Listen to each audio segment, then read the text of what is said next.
These thoughts up in my head, things I never did. I took some L's, but I'm still here. I got these thoughts up in my head. I toss and turn about some things I never said. I got regrets about some things I never did. I took some risks and took some L's, but I'm still here. And I know. Yo, what's going on, everybody? Welcome back to another episode of Overthinking Thoughts Pod. I'm your host, Ed, and as always, journey with me as we pursue greatness in a world full of chaos. I'm back from vacation. I had to go away for a little bit. I feel so much better. The beach was amazing. I was able to take some time to just recharge, be around my kids, be with my wife, be with family.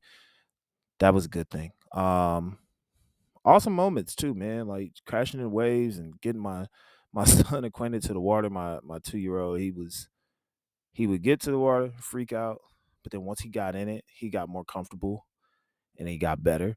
And I'm like, all right, cool. And then just like walking with him on the beach and just watching him like interact, he would love it, man. And my oldest son, he crashed in waves. He always jumping in the water, wakeboarding, almost surfed, but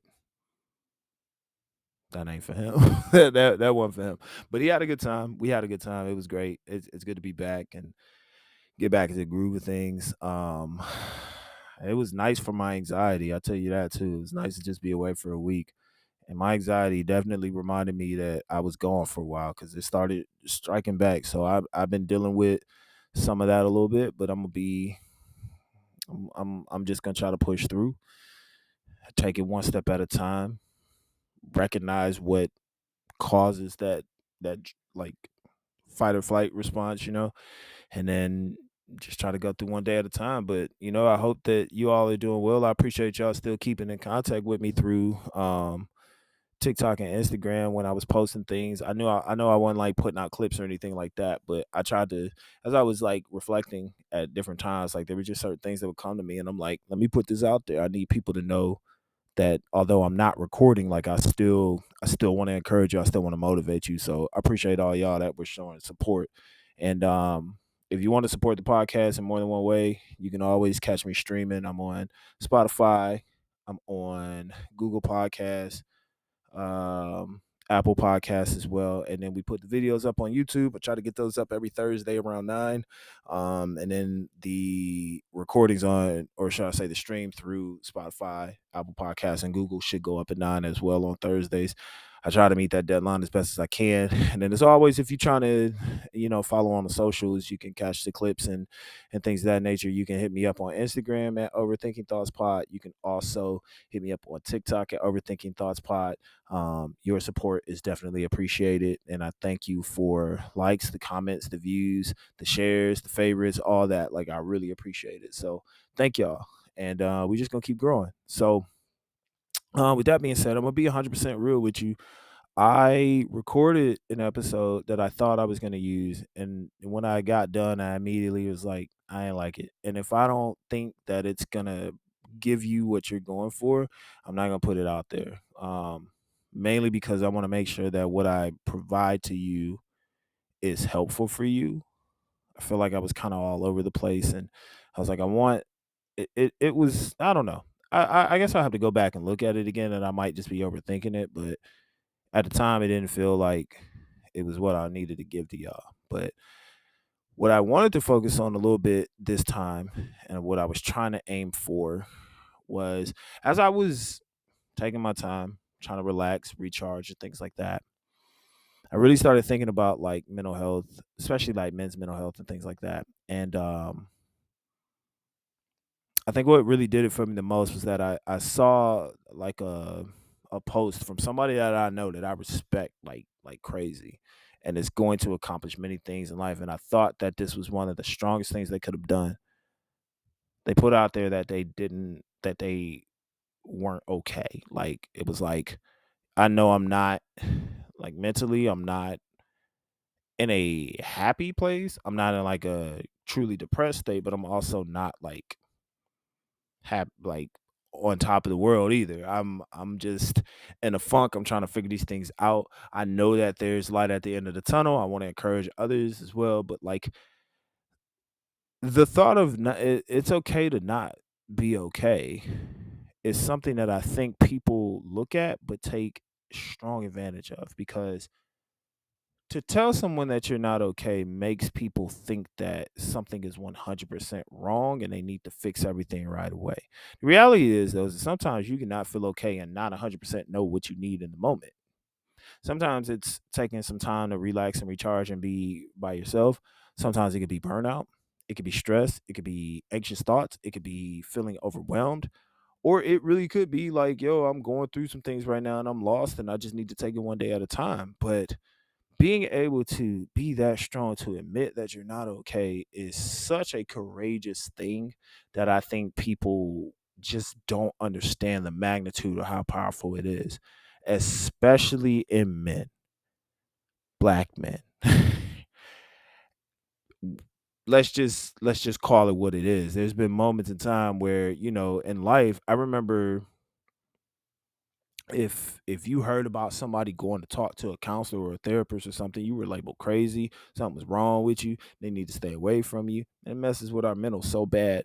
And what I'm learning and what I have learned through various therapy sessions, one of the best things that I think that I heard was the first therapy session I went through.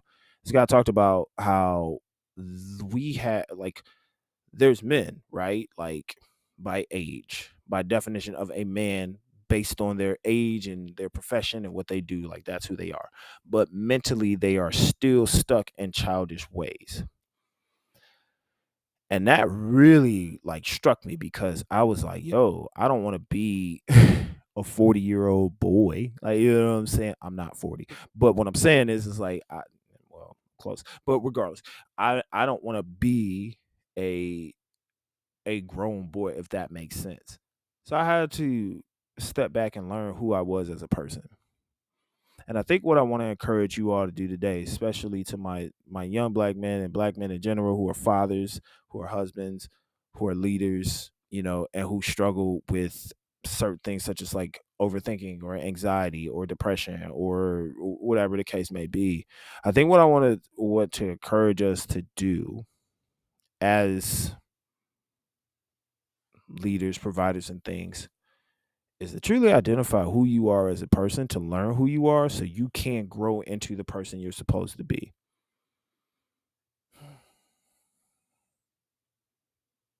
Here's how I want to tackle this. I'll use me first and then I'm going to talk to y'all. One of the biggest things in my therapy session that I had to really take to heart, that bothered me but helped me, was that I didn't like who I was as a person, because I let my childhood kind of like frame who I was as an adult. And I kept trying to mimic other people. I was trying to find an identity. I was trying to figure out who I was. I didn't like that I wasn't as popular, or I wasn't talking to people and this, that, and the third. So I tried to mimic other people. And that was a dumb thing to do, because when it's not meant for you to be on that path and it's not meant for you to wear those shoes that aren't fit for you, you look foolish. And there are many times where I can look back and be like, you looked foolish. And you got to accept that, right? Like, when you make certain choices and certain decisions, you got to accept that. But you can build and you can grow from that. And that was the first thing I had to learn. It's like, one, you got to forgive yourself. Some of us are in that depressed state and have that dark cloud because there's certain things that we haven't forgiven ourselves from. But here's the thing: God has already forgiven you. I'm going to tell you that now. If you believe in God and you are following the spiritual walk, like, you have been forgiven if you confess that sin and you give it to Him. If you know that you done did something and you can hold yourself accountable for it and then learn from it, to know that if you're ever faced with that situation, or if you see the situation forming, you can take a completely different road to not be there. You, my friend, have grown. But you got to give yourself that appreciation and the respect to know that you've done it. We don't always do that because we want to hold on to those things. We want to, it's a comfort in holding on to dark things sometimes, because that's all we know. We haven't been taught all the way to say, hey, you need to talk about this, or you need a village, you need your people, you need something that's going to help you overcome this, because you were labeled weird, or if you're vulnerable. And then, if you're trying to be out in the scene, like in the dating scene, some women don't want you to be vulnerable. They want you to provide. They want you to be, the breadwinner and do all these things. And the moment you come in and say, look, man, I think I'm struggling. Some women, not all, not all, not all. I want to make sure that I phrase that, but there are some that will look at that and go, oh, he's soft. Nah. And then you get this like hardened heart of like, man, I gotta walk around different now because I got played by, like, in this situation, I ain't sharing nothing with nobody. You slowly start damaging yourself because you start like holding, how can I put it? Due to certain situations, sometimes you prevent yourself from really growing into who you need to be because you let that situation wound you so bad that you didn't even take the time to heal because you knew it was going to take some work. So instead of taking the time to heal, you just put a little band-aid over it and try to do a quick triage. And the more and more it keeps bleeding and the more and more it keeps like hurting, you just try to put more stuff over it, whether that's money, women, cars, trips, jewelry, whatever, drugs, alcohol, you name it, right? Like you trying to do all this stuff, and then you realize that you've done nothing but damage yourself even more. Big dog, you gotta heal. You gotta heal because then you're gonna be powerful enough to start helping others heal. You're gonna be a role model to others that see when they fall down, they can get back up because you did it. You feel what I'm saying? Like you're gonna be able to show people like, yo, I made these footsteps. I ain't happy about it. I was able to look back in my life, analyze where I wanted to be, and I decided I'm not going back to that. I'm gonna be better and I'm gonna be above it. And because I can do it, I know that you can do it. That's why I fight so hard for my sons. Like me and my son get into it all the time because I see things differently than how he sees it. And I want him to not go through certain things that I went through, but I also know that there's gonna be some fights I can't fight for him. But what he needs to know is when he get ready to go to war, that if he got to fight it by himself, I ain't that far behind, and I never will be. You feel what I'm saying? Like that was something that I had to learn because there were times where I felt like I was in everything by myself. I didn't know how to open up and ask questions and reach out. I didn't want to be. I didn't want to hinder anybody. I think a lot of the times reasons why certain like why men don't want to reach out is because they don't want to bother someone. They don't want to be a bother to somebody. Case in point, I was in the car today and I told myself, man, I need to reach out to, a good friend of mine. I consider him to be like my brother, right? Um, Pastor. He's a husband, he got kids, you know what I'm saying? We have very similar things that we've gone through and certain conversations that we talked about. So he was immediately like one of the first people I thought about that was like, yo, I need to reach out to him. And then I immediately was like, nah, I know he's going through some things right now, so I don't want to be a bother to him. So I'll just leave it alone. And then I'll let it go. And now the more I think about it, I should have still reached out and been like, yo, do you have the capacity to have this conversation? And if not, is there a different time? So I need to have that. I need to reach out to that. In fact, like I'm gonna hold myself accountable for it. And next week I'll tell y'all about it. If I don't, then we know we got work to do. All part of growth, right? But I think, you know, going through that and being able to identify that that was a weakness and knowing that I got to work on that, like that's a big strength point. You got to look at your life and analyze who you are as a person. And you got to also be able to be true with yourself too. If you know something broken and you know you can't do it by yourself, you need to go figure out where can I go to get this fixed? Who can I talk to? Who can I run to? Who are my people that got my back? You've been fighting this fight. Look, I'm talking to somebody I don't know who, but listen to me when I tell you this. You've been trying to fight this battle for so long. You've been doing it by yourself, and there's some days where you're on top of the world, and other days you feel like you're buried under the ground. You've been digging, and you've been hurting. But you've been putting that smile on your face and you've been showing people that, nah, everything cool. I got it. It's under control. And you feel courageous about it. But then the more and more you do that, you start realizing the more and more you are tired, you exhausted, and you battling uphill. And it hurts. Man, reach out to your people. Reach out to your village. Do you have a crew of people that can hold you down? I know I do.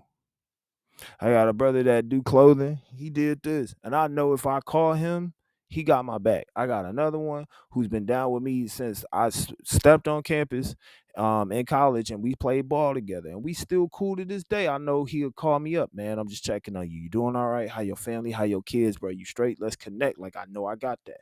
My pastor friend, I got that. I got another guy who's like a bigger brother than me. I got that. So I know I got these people I can reach out to. Do you have those people? And if you don't, is it because you haven't reached out, or is it because your pride is telling you not to? Bro, put that pride to the side. All right. I know what the world telling you. I know it's telling you, hey man, you gotta do this and don't count on nobody else. It's every man for himself. Who you listening to? Because if you listen to the world and you still going that way and you still feel terrible, that ain't the way, bro. There's other things that we could do to get ourselves better. Analyze yourself. Be real with yourself. Look yourself in the mirror every single day. Appreciate who you are. But understand that, yeah, you might have some flaws, but you still gonna shine, homie. Like, understand that, yeah, I might have some dark moments, but I know I still got light in me. Understand that, yeah, I know that, like, I'm gonna go through some struggles. But man, when I get on top of this and I conquer it, and then I'm able to tell you just how weak I was, but how I found the strength to get through it because I truly trusted in myself and believed in myself, bro. Anything is possible. And I'm living proof. But we can't get to that if we don't do the work. We got to do the work. And as men, there's a lot of responsibility for us. I know there is. We got to be the provider. We got to be the protector. We got to be the breadwinner. We got to make sure that our kids are straight, our wives are straight. We got to make sure that the roofs are over their heads and clothes are on backs. Like, I know that. That's what we've been taught. And ain't nothing wrong with that. But don't get so obsessed in doing all those things that you lose yourself in the midst of everything too. Understand, like, what type of provider are you? What type of caretaker are you? What type of speaker are you? What is your love language? I know that sounds crazy, but like, really, like, what is it? Mine's physical touch. I'm gonna leave it at that. Yours might be something different. Could be words of affirmation or something like that, right? Like, find what works for you. And then if you got a spouse that's down with you, let them know what it is. So that way you can be built, like, you can build from that and then learn their love language too. Like, my wife's love language is acts of service. Not so much like she likes to do stuff for people, but then if you do things for her, like, I'll never forget the first time, like, we were newlyweds and she was cooking and I was like, yo, you can't be cooking by yourself. Let me do these dishes or something. Like, I gotta do something. I did them dishes and she thanked me. And I was like, what you thanking me for? Like, that's what we supposed to do. But she's like, no, you don't understand. Like, I always had to do that. And you didn't like force me to, oh, you gotta do these dishes, you gotta cook, you gotta do all that. Like, you're not forcing me to do any of that. Like, you would pick up the slack where I need you. I appreciate that.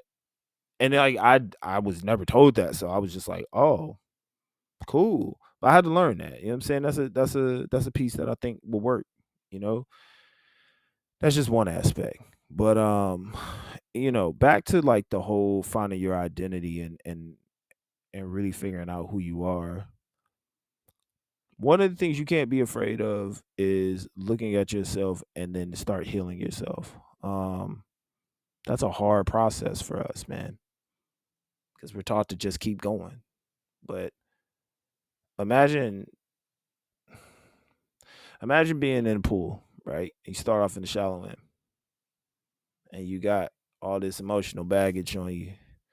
And your goal is to make it to the deep end because you know if you make it all the way to the deep end, there's something greater for you. But as you're going, you realize you're starting to sink more and more and more because you're holding on to these things that you've been told or things you haven't forgiven yourself for or things that are burdens to you. And you're just like, man, I don't know what to do. And you're so afraid of being vulnerable and letting stuff go because of what society has told you or what women in your life have told you or what other men in your life have told you, right? That's why the identity piece is so important because once you are comfortable with who you are as a person, the opinions of others don't matter. You don't live for the opinions of other people. You don't live for the approval of other people. One of the things that I learned about approval, like, we all look for stamp of approval from other people, but as for me, I know my stamp of approval comes from God. I know that the way that God created me might be different from you, and you might not like that, and you might tell me what you think is best for me, but I'm going to pray to the one that I know has the best thing for me. For you, you might have your village of people that help you really understand who you are as a person.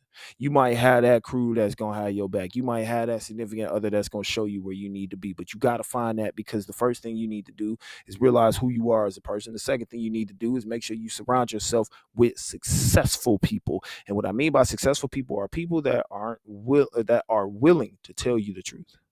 People that are willing to tell you what you don't necessarily want to hear, but you know you need it. Right? Like my homeboys would tell me up front, like, oh God, I'll tell this story. I just thought about this. I remember being in a wild phase of relationships, because at the time I had just gotten out of a weird relationship. And I ain't gonna go into detail about it, but it was a weird, and it's not weird, but it was just like we were not on the same page. I was wanting to go one route, she was wanting to go another route. It just didn't work out. Now I still, at the end of the day, I got respect for this person. I didn't like the way the situation handled, but maturity is realizing that both of us just jumped into this thing for all the wrong reasons. But it is what it is. And I remember having this phase of where I just thought like I could talk to anybody. And then so now I'm like texting and talking to different women, and I feel like I'm on top of the world. And my friend said something to me, and I was like, man, you just tripping because you ain't getting no women. I didn't think anything about it. A few years later, it came back up in conversation. This is how you know you mature and that you learn about yourself. We were talking about it, and he was like, man, I was so mad at you, but like I knew that you were hurt and you were going through some things that I had to let it go. And he said it to me, and I just remember sitting on his couch in his apartment, and I was like, yo, I feel like the worst friend ever. I feel terrible, bro. Like, why would I say that to somebody that I know has got my back and has shown me from day one that he's got my back? Why would I do that? And he was right. I was hurt. I was hurt because I felt like I wasn't appreciated. I was hurt because also, like, I didn't appreciate myself. I was damaging myself because I didn't care. I was like, if don't nobody else care, then I'm not gonna care. And that's dangerous. It's dangerous because when you decide that you don't care because you don't think other people care, it's a slippery slope, man. And it's bothering me because we lose a lot of good men every single day. Some that you hear about and some that you don't. We we have so many men that are fighting silent battles, going uphill, trying to fight every demon or whatever it is that is in their life. And then they get to the point where they can't take it anymore. And they decide to let it go. I think one that, like, as I think more about men's mental health and the severity of what can happen if you don't take the time to understand who you are or at least reach out to people. Like, an example of that was when Twitch passed. The DJ for Ellen, and I think he was on So You Think You Can Dance or something like that. Now, I didn't know much about him because I don't watch either one of those shows. But I remember getting on Instagram and TikTok and all that, and it seemed like every person was posting about this guy. And I was like, who is this guy and what's going on? Because at first I didn't know what happened. I was like, oh man, like he must pass away. And then like you hear about the story of how it all went down, and you're like, whoa. But then like I start kind of, going down the rabbit hole and looking at stuff, and I'm like, yo, he was like family man. He danced with his wife. Like, and I think he like met his wife on the show or something like that. And it's like he was doing all these things. He had all these different like opportunities, and people were showing so much love, and everybody was talking about how great he was. And I just wonder, like, did any was it genuine? You know what I'm saying? Like, did he feel that, or like did he was there something that just made him not accept who he was? Like, I don't know. Like that was the part that bothered me, because I wonder if there was a silent battle, because it just seemed like everything was fine, and then next thing you know, he's not here anymore. The fact that like he left his house with his family and just decided like I can't do this anymore. Like that hurts me, because now You got children that are fatherless, a wife that's a widow, and people, close relatives, families. Like, what's his family think about that? Like, you know what I'm saying? Like, they're mourning that.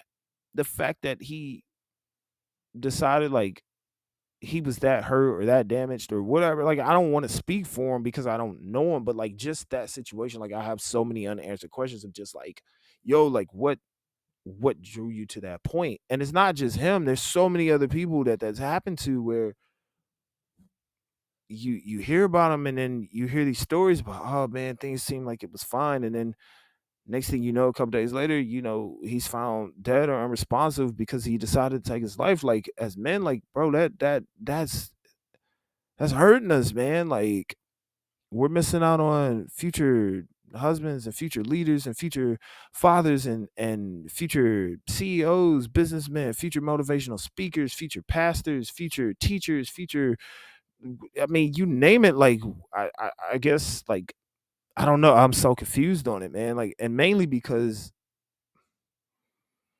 like it's final when it happens. You know what I'm saying?